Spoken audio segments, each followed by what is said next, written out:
ఇండియాలోనే టాప్ 1లో రాజమౌళి. మిగతా స్టార్ హీరోల కంటే కూడా చాలా ఎక్కువ. మిగతా డైరెక్టర్లు మాత్రం చాలా తక్కువ. ఏంటి అనుకుంటున్నారా? ఈ వీడియోలో తెలుసుకుందాం.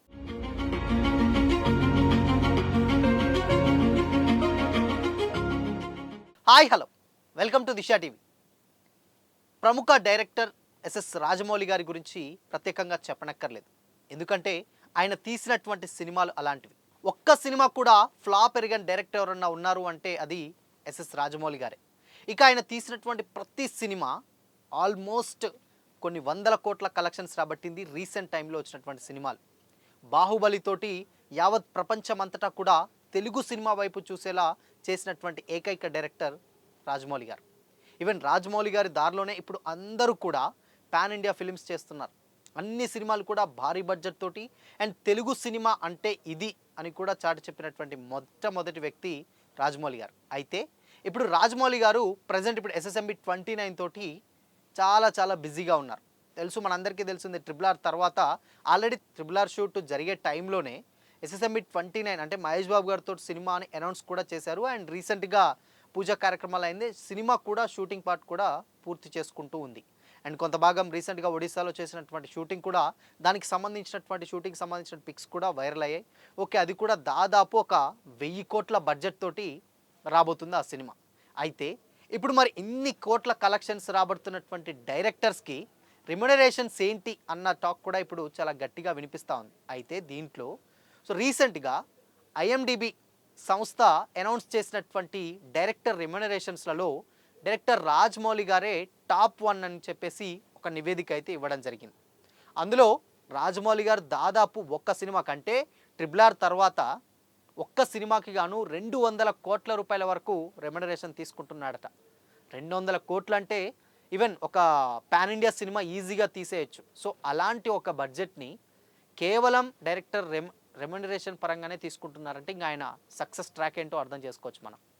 అయితే రీసెంట్గా ఇప్పుడు అనౌన్స్ చేసినటువంటి IMDb సంస్థ ఏదైతే ఉందో, డైరెక్టర్ రాజమౌళి గారు డబ్బు రూపంగా కాకుండా ఆయన తీసేటువంటి సినిమాలలో వచ్చేటువంటి లాభాలలో ప్రాఫిట్స్గా ఆ 200 కోట్ల రెమ్యునరేషన్స్ తీసుకుంటున్నాడట. ఇప్పుడు SSMB 29కి కూడా ఆయన రెమ్యునరేషన్ కాకుండా ఇది ఈ పర్సంటేజ్ తీసుకుంటున్నట్లు కూడా చాలా గట్టిగా నడుస్తుంది. అండ్ ఇన్ఫ్యాక్ట్ ఇప్పుడు మహేష్ బాబు గారు కూడా రెమ్యునరేషన్ కాకుండా కేవలం ఆ వచ్చినటువంటి లాభాల్లో పర్సంటేజ్ తీసుకుంటారన్న టాక్ కూడా చాలా గట్టిగా నడుస్తుంది.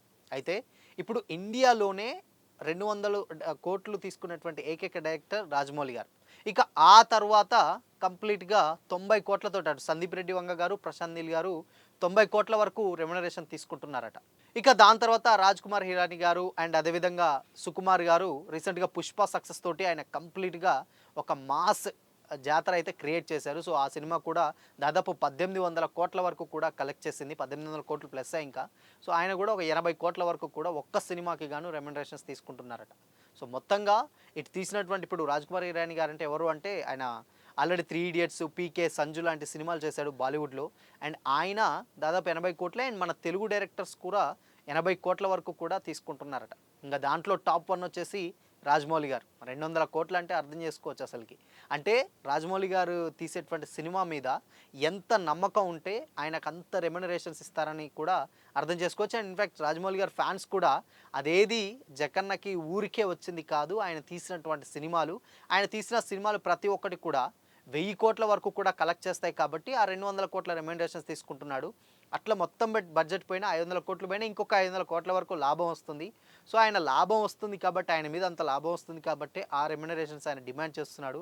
దాంట్లో తప్పేమీ లేదని కూడా రాజమౌళి గారి ఫ్యాన్స్ అయితే కొంతమంది కామెంట్ చేస్తున్నారు.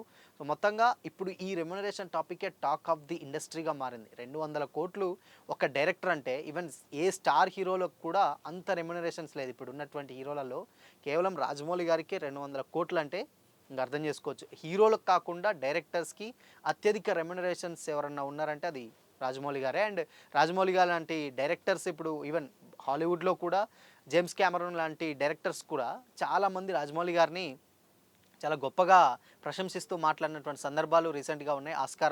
రీసెంట్గా ఆస్కార్ అవార్డు వచ్చింది. ఆ ఫంక్షన్లో కూడా ఆయనని స్టిల్ ఇప్పటికీ కూడా అంతే రేంజ్లో, అంటే అందరూ వాళ్ళ సినిమాల కోసం వెయిట్ చేస్తే రాజమౌళి సినిమా కోసం మేము వెయిట్ చేస్తామని చెప్పినటువంటి గొప్ప వ్యక్తి ఎవరు అంటే అది రాజమౌళి గారు. సో మొత్తంగా ఆయన తీసుకునేటువంటి రెమ్యునరేషన్ ఇప్పుడు మేజర్గా చర్చనీయాంశంగా మారింది. సో మరి 200 కోట్లు అసలు ఊహిస్తేనే నిజంగా అసలు నెక్స్ట్ లెవెల్ అనిపిస్తుంది. అంటే ఒక తెలుగు డైరెక్టర్స్ అంటే ఇన్ఫ్యాక్ట్ సరైన గుర్తింపు కూడా లేని ఉన్నటువంటి తెలుగు సినిమా ఒకప్పుడు చాలామంది చిరంజీవి గారు లాంటి వాళ్ళు కూడా తెలుగు సినిమాకు అవమానం చాలా సందర్భాల్లో జరిగిందని చెప్పినటువంటి సందర్భాలు కూడా ఉన్నాయి. అలాంటిది ఒక తెలుగు డైరెక్టర్ ఇప్పుడు హాలీవుడ్ రేంజ్ మొత్తం కూడా హాలీవుడ్ వాళ్ళంతా కూడా ఇప్పుడు తెలుగు సినిమా వైపు చూసేలా చేసినటువంటి రాజమౌళి గారికి అత్యధిక రెమ్యునరేషన్స్ కూడా పెద్ద సమస్య ఏమీ కాదు అని కూడా టాక్ అయితే నడుస్తుంది. సో చూడాలి మరి. ఇంకా ఎస్ఎస్ఎంఈ 29 గురించే చాలామంది ఈగర్గా వెయిట్ చేస్తున్నారు. సో సినిమా దాదాపు 1000 కోట్ల బడ్జెట్. 1000 కోట్ల బడ్జెట్ అంటే ఒక యాక్షన్ సీక్వెన్సెస్ ఏదైతే ఉన్నదో దానికే ఒక 100 కోట్ల వరకు ఖర్చు పెట్టారన్నట్లయితే రీసెంట్గా వచ్చినటువంటి సమాచారం. ఒక ఫైట్ సీక్వెన్సెస్కే 100 కోట్లు పెట్టారంటే ఇంకా అది అర్థం చేసుకోవచ్చు. అండ్ రీసెంట్గా ఒక 3000 మందితోటి బోట్ షూటింగ్ ఏదైతే బోట్ సీక్వెన్సెస్ ఉంటాయో బోట్ సంబంధించినటువంటి షూట్ చేస్తున్నారు. ఒక 3000 మంది జూనియర్ ఆర్టిస్టులతోటి అని కూడా టాక్ నడుస్తుంది. సో మరి ఈ సినిమా ఎంత పెద్ద స్కేల్లో వస్తుందో చూడాలి. ఇన్ఫ్యాక్ట్ అందరూ కూడా ఆ సినిమా కోసం చాలా చాలా ఈగర్గా వెయిట్ చేస్తున్నారు. పార్ట్ 1 పార్ట్ 2 2 పార్ట్స్గా రాబోతుందట. సో మరి ఈ సినిమా వచ్చిన తర్వాత 200 కోట్లు కాదు ఇంకా ఆయన 300-400 అడిగినా పెద్ద ఆశ్చర్యపోనక్కర్లేదని చెప్పేసి రాజమౌళి గారు ఫ్యాన్స్ అయితే అంటున్నారు.